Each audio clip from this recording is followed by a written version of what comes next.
Covering this pandemic every day for the last 8 or 9 months, we've known many things here. Fair is not one of them. The virus is harder on the old than the young, and the economic fallout has been much harder on low income compared to high income earners. But in East Palo Alto, people are changing with the times to help those who need it most. Garvin Thomas has tonight's Bay Area Proud. For more than 20 years in the city of East Palo Alto, there has been a nonprofit making a lot of noise, helping young people. Of course, much of that noise came from the young people themselves. You mean before COVID? Before COVID, it was a million kids in here. Eugene Jackson is on the staff at Live in Peace, a group that started out as a violence prevention program, but has shifted into so much more. There's the bike workshop for project-based learning, the gym for fitness of body and mind. This is all our college graduates. And educational programs that Executive Director Heather Starnes-Longwood says have sent 70 students onto college degrees. But starting in March, COVID restrictions meant they couldn't provide many of those services, while more pressing needs suddenly arose.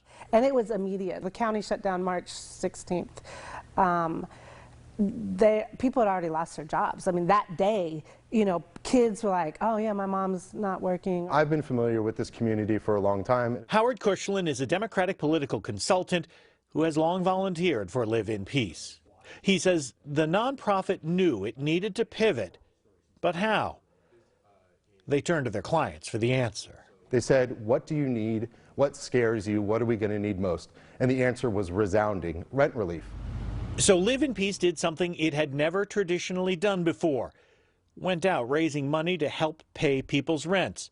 Their original goal was just $100,000. To date, they have raised more than $2.3 million. That is enough to pay the rent for 372 families for 3 months at a time.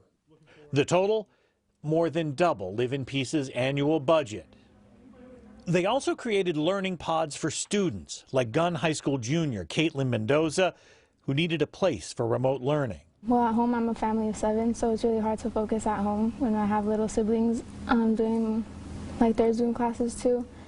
It is a success story in a year that has sadly seen too few of them. A nonprofit able to turn on a dime and turn it into help for hundreds of families. We love our community, and we know our community because we are our community.